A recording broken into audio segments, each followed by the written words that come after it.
Olá, sejam bem-vindos a mais um vídeo do canal Fatos Desconhecidos. Como vocês podem ver, retornamos hoje com o quadro baseado em fatos reais. E é por uma boa causa, e você vai me entender. Hoje iremos tratar de uma história que não é somente baseada em fatos reais, mas como o próprio mundo real diante de nossos olhos. Um caso extremamente polêmico, sombrio e que é regado a sangue humano. Afinal, uma das poucas certezas concretas que podemos ter sobre ele é que 2 vidas foram perdidas. Mas o que torna esse tema de hoje em específico tão diferente dos demais casos que abordamos anteriormente aqui no canal? Bem, quando se trata de um tema como assassinato e os tribunais de justiça envolvendo o show business, tudo se torna muito mais intenso.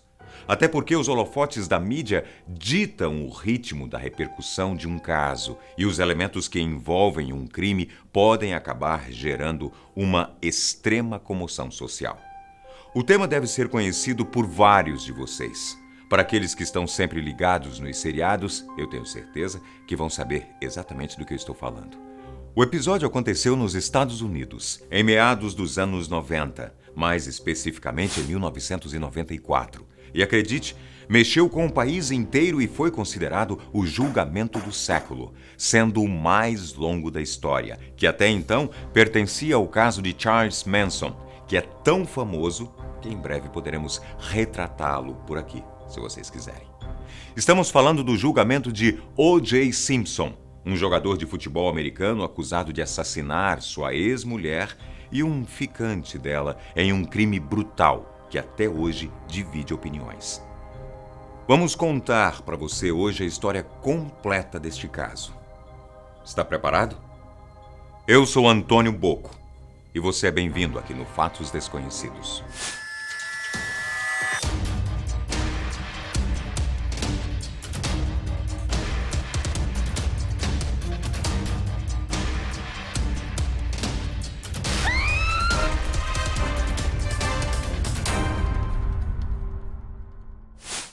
O.J. Simpson é um dos nomes mais conhecidos dentro da NFL, a principal liga de futebol americano dos Estados Unidos, o esporte mais adorado do país e que vem conquistando fãs ao redor do mundo, inclusive no Brasil, devido em parte à grande repercussão das finais dos campeonatos, o evento esportivo de maior audiência do mundo, o Super Bowl. O.J. foi astro de 2 das maiores equipes do esporte, o Buffalo Bills e San Francisco 49ers, além de ter o recorde de ser o jogador a percorrer o maior número de jardas em um jogo. O homem foi idolatrado pela torcida fanática durante seus 10 anos de carreira, de 1969 até 1979, e era conhecido como The Juice. Sua fama era tamanha que, após encerrar a sua carreira no esporte, o ex-jogador recebeu convites para participar de mais de 5 filmes, trabalhando até como ator e produtor executivo de alguns trabalhos. Na sua vida pessoal, O.J. foi casado 2 vezes e com sua primeira esposa ele teve 3 filhos, Arnell, Jason e Aaron Simpson. Mas seu último filho, Aaron, morreu afogado na piscina quando tinha apenas 1 ano. Nesse mesmo ano, ele acabou se divorciando da sua mulher. Antes mesmo da separação, ele conheceu a garçonete Nicole Brown, com quem se casou em 85, 6 anos após ter se aposentado dos campos. Com Nicole, O.J. teve mais 2 filhos. Como é de praxe, o começo do casamento era um conto de fadas, mas com o passar do tempo, a relação começou a se tornar mais conturbada. Não era segredo para os amigos que o casal tinha discussões frequentes e, em algumas delas, o ex-jogador chegava a apresentar um comportamento agressivo, chegando até a quebrar o carro da esposa com um taco de beisebol. Nicole registrou 3 queixas contra o ex-marido. As acusações foram arquivadas pela polícia como violência doméstica. E em 1992, eles acabaram se divorciando após 7 anos de casamento. Passado alguns anos, mais especificamente em junho de 1994, Nicole e seu parceiro Ronald Goldman foram misteriosamente encontrados mortos na porta de sua casa e a cena do crime era brutal. Os dois foram mortos com golpes de faca. Nicole teve o seu pescoço cortado e Goldman teve mais de 20 perfurações em todo o seu corpo. O crime aconteceu exatamente no dia 12 de junho, no período da noite. E as coincidências já começam a acontecer nesse mesmo dia. Uma testemunha que voltava para casa dirigindo conta ter avistado um carro desgovernado que quase a atingiu. Ao reparar no motorista, a mulher afirma ter reconhecido o jogador, que segundo ela demonstrava um comportamento agressivo e de ansiedade. Logo após, ele saiu acelerando seu carro e ela seguiu seu caminho, até então sem saber do crime ocorrido. Na mesma noite, Jules, como era conhecido O.J. Simpson, tinha uma viagem marcada e havia contratado um motorista particular para levá-lo até o aeroporto.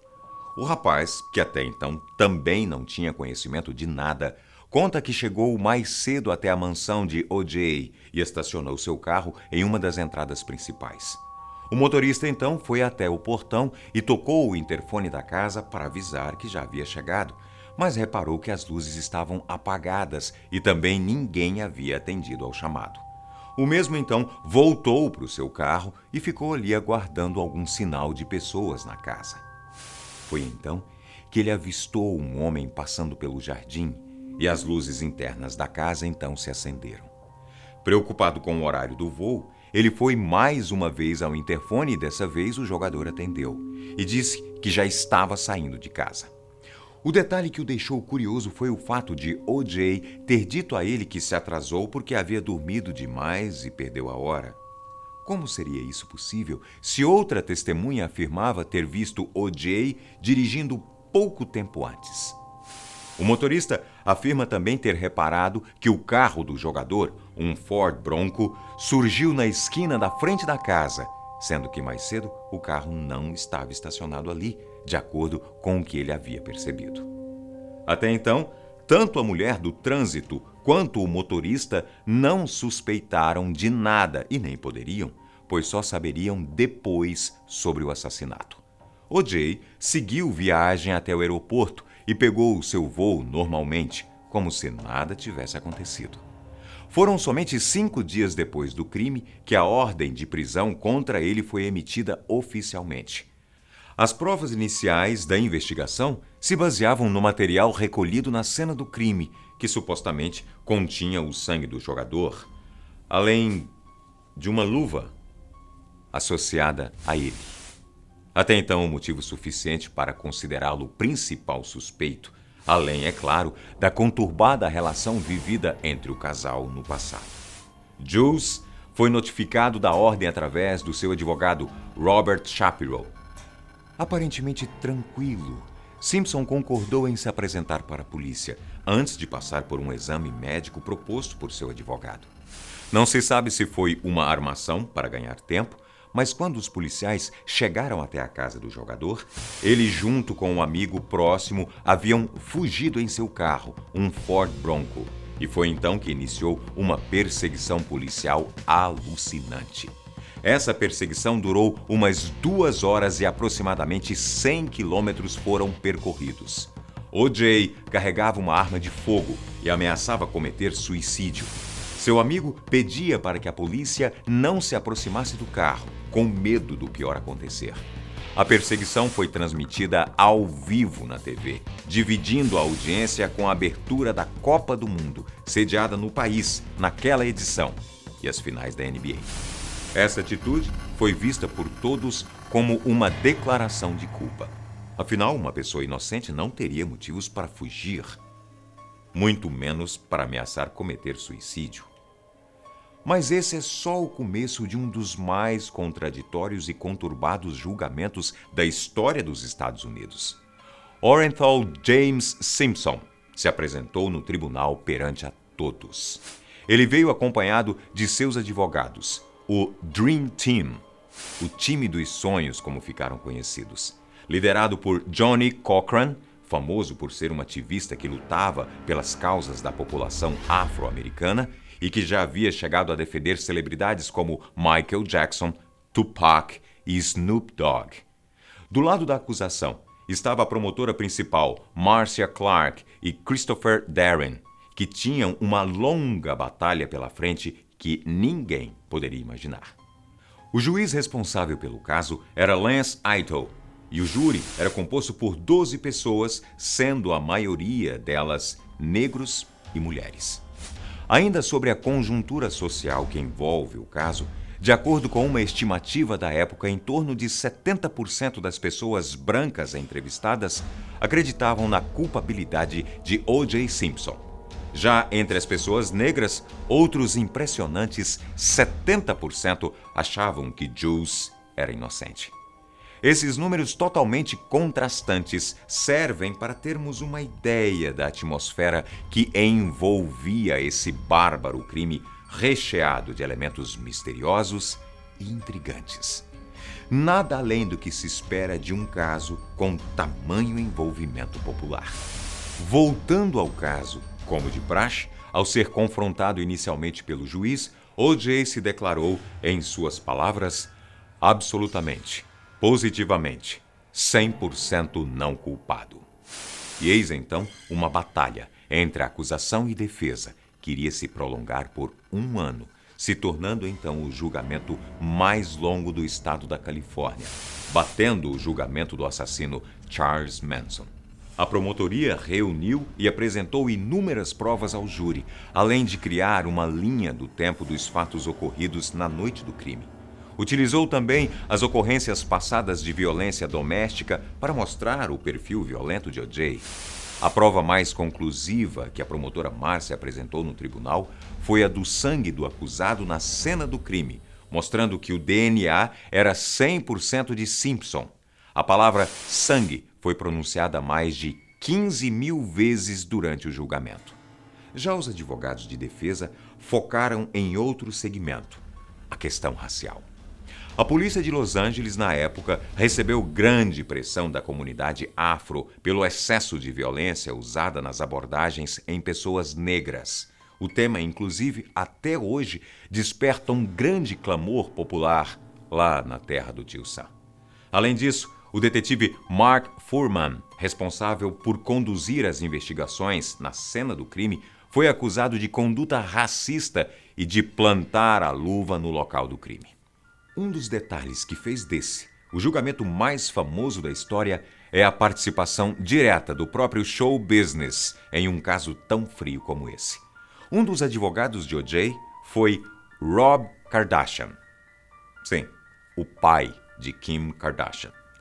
Ou seja, era elemento para tabloide nenhum ficar sem assunto durante meses. Até porque Kris Jenner, mãe do clã Kardashian, achava que O.J. era culpado. Até porque sua única certeza era que sua amiga íntima, Nicole, havia sido brutalmente assassinada. Anos mais tarde, o próprio Rob disse ter se questionado sobre a inocência de seu cliente, o compadre de casamento O.J., segundo o argumento da luva ensanguentada encontrada no local do crime contendo traços que comprovam ser de O.J. Dizem que a amizade deles chegou a ser rompida após o julgamento.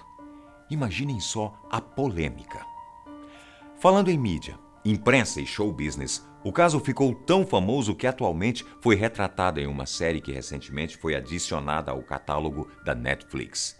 The People vs. O.J. Simpson. Série essa que foi aclamada pela crítica, recebendo 9 prêmios Emmy, o Oscar da TV. E confesso, merecidamente. Bem, voltemos à conclusão do caso.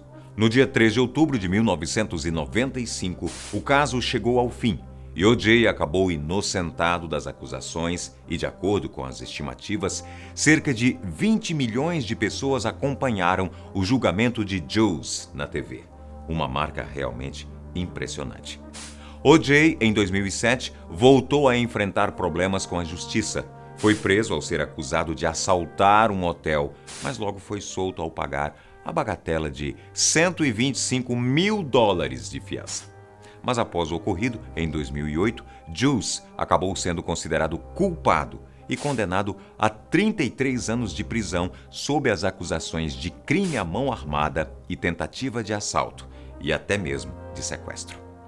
Diferentemente dos mistérios da vida de O.J. Simpson e das polêmicas de seu julgamento multiplicado e repercutido ao redor do mundo, o nosso vídeo chegou ao fim. E você? Já conhecia esse famoso fato da década de 90?